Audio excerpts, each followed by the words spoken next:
Hey everybody, it's Jason Blaha here, and today I wanted to talk to you guys a little bit about mixing rep ranges in the same session because I generally advise people not to do it, and that always raises questions of, but you've done it before on camera a long time ago. Certain coaches recommend doing it. People do back off sets after heavy work. Some people do high rep isolation work after their compounds. Why do you recommend not doing this? So let me put on my +5 hat of weaponsmithing, work on skilling my crafting a little bit, and let's talk about this. All right. But I want to make clear up front, when I make this recommendation, I'm not saying you can't make good gains while doing so. Okay? I am not saying that at all. I'm not saying you can't make great gains while doing so. What I am saying is that if you are trying to program perfect training, you're trying to squeeze every last ounce of performance or muscle mass or whatever it is you are seeking out of your training, it's probably not the best thing to do.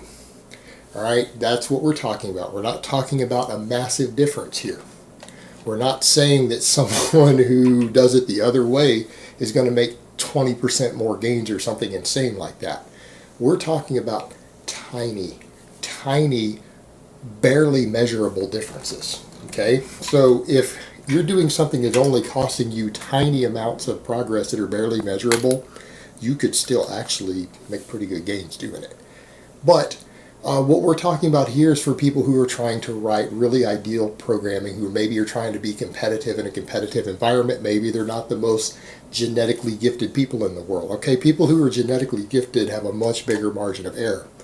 Those of us who aren't the most gifted people in the world, we have to be a little smarter with our training if we want to catch those guys. If we want to have even the most remote chance of catching those guys, we have to train smarter than them to have any chance. And we still probably won't, but to have a chance, we have to outsmart them. We have to be smarter in what we do. That 0.5% difference, that 1% difference could matter in a competitive environment when you're trying to compete against somebody who's more gifted than you are. You've just got to do better than them. So, that being said, what's the problem with mixing rep ranges? Well, this is stuff that was noted in the reason that undulating and concurrent style periodization exist. Undulating periodization has gotten really popular online these days, finally. Why? Because they've realized that in certain cases, mixing rep ranges in the same workout isn't the best way to train multiple performance elements at the same time. It doesn't produce as good of results. Meaning, if you do all your high reps in one workout in the week and all your low reps in another workout in the week, it actually produces better results than if you do your low reps and then your high reps in the same workout. Otherwise, concurrent periodization and undulating periodization would never exist. No one would bother. They would just mix them together. But this style of training exists because it works. It's been found to be superior. All right? And people need to understand it isn't necessary to come in and do high rep isolation movements in every workout. Right? It's not necessary to get the benefits of them. Now, that being said, why does it work this way? What in the heck is going on? Why couldn't you just mix them in the same workout and get just as good a progress as if you separate them out? You're still stimulating the muscle, right? Well, yeah. But there are different energy systems and there are different parts of your body that recover differently. And what I mean is, if you come in one workout and you do low reps, you're trying to stimulate certain performance elements like explosive power or maximum strength, right? That's the reason you do low reps. You either do them with a moderate weight really fast for a high amount of volume that still accumulates metabolic fatigue, but you're training explosiveness and hitting upper threshold muscle fibers with speed, or you're coming in and going heavy, trying to train maximum strength, moving heavy weight with good technique. All right? You need a certain amount of training volume to maximize any of that. You need a certain amount of training volume to maximize that. Any performance element. All right, you can't do something just once and get good at it. You've got to do it repeatedly, and there's a certain volume threshold to maximize that. So if you're coming in and you're lifting fairly heavy, but you still leave energy in the tank to do high reps afterwards, what happens? You don't do as many heavy sets. You don't do as many heavy reps. Therefore, you don't train your maximum strength as much as you could have in one session. Now, a lot of people would say, yeah, but you're going to make up for it in the other sessions. We'll get to that in a minute, because you actually won't. So you haven't maximized on your strength in that workout because you've come in and done metabolic fatigue trying to train muscle endurance and stimulate more growth, right? You haven't trained your nervous system, your peripheral nervous system and everything as much to move a heavy weight or to do the lighter weight more explosively. You haven't ingrained it and trained it as much with as much workload. You've done half the workload you could have done, right?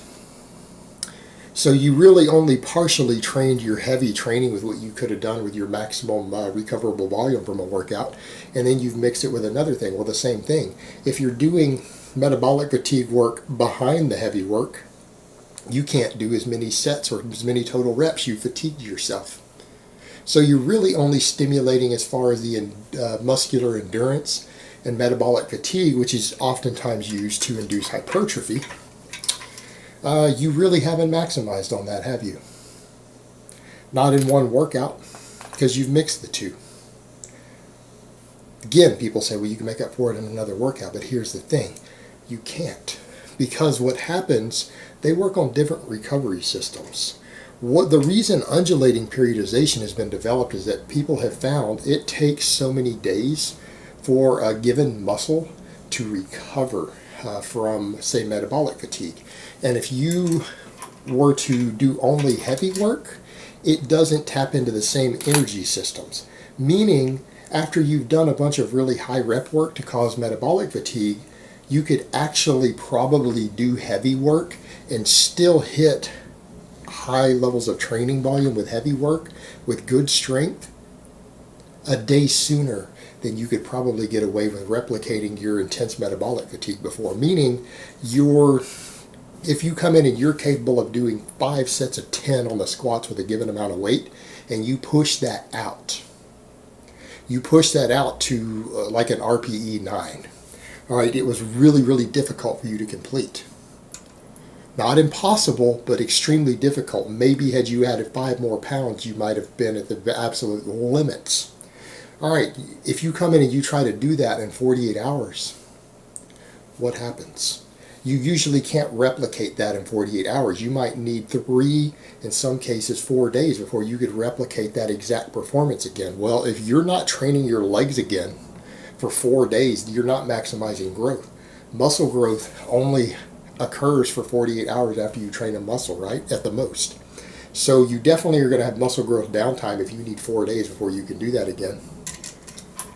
So you've got to come in and do something in 2 days if you want to continue to stimulate muscle growth, in particular if you're training multiple performance elements. And this is where we get to.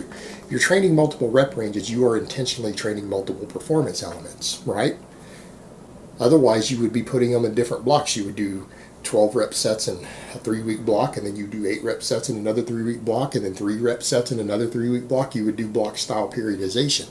You would train those different performance elements in their own blocks and maximize them and push progression on them. So you're obviously trying to get good at high and low reps concurrently, or you wouldn't be doing both of them. All right, so that being said, you can't push that same level of metabolic fatigue. If you train again sooner, you are probably, again, this doesn't count for the novices, it's people who've been training more than 6 months. Novices can run straight linear progression with no problem.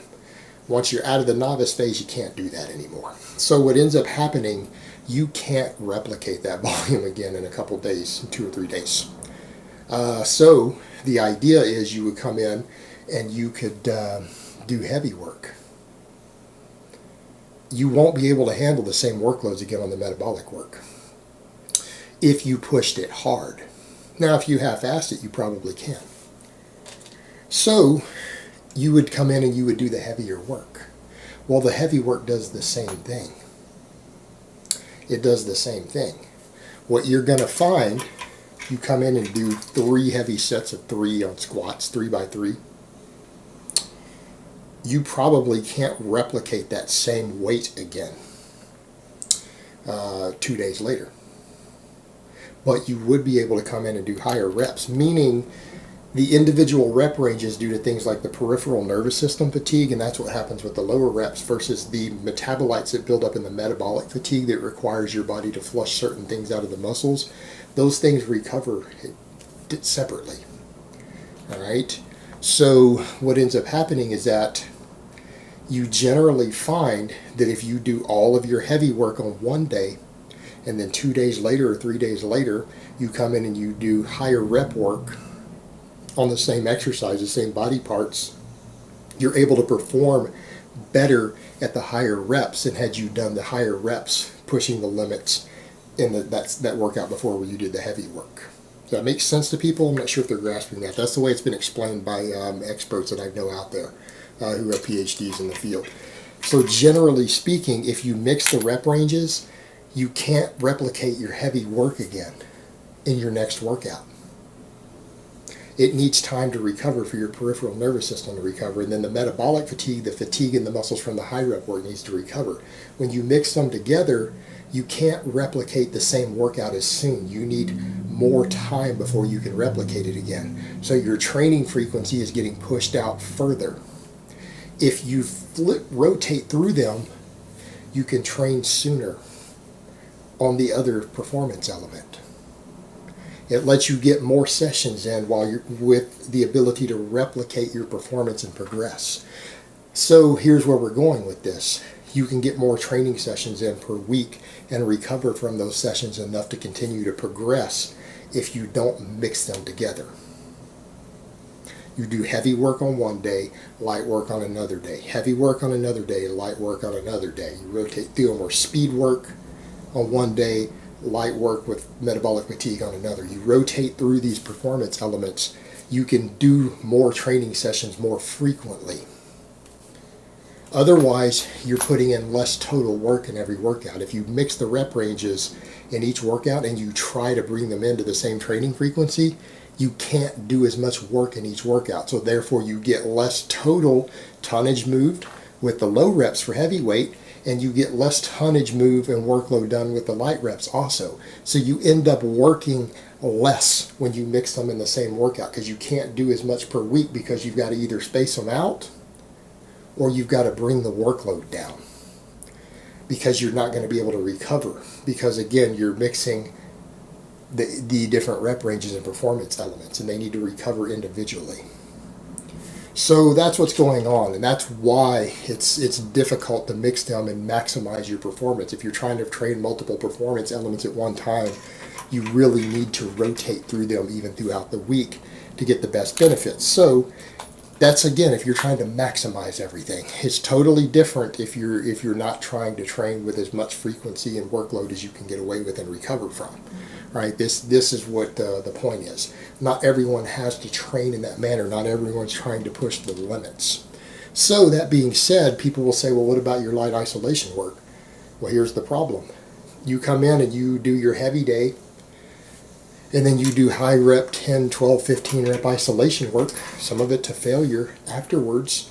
Didn't you just cause metabolic fatigue and some of the smaller support muscles you're going to need in your next high rep workout? Yeah. So if you're doing it this way, you're going to end up having to move less tonnage per week on those body parts and exercises, or you're going to have to space them further out.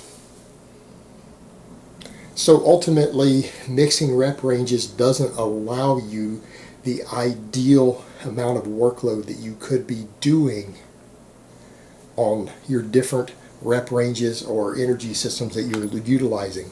Right? You're going to do better. You're going to be able to do more work per week and recover from it if you separate them out completely.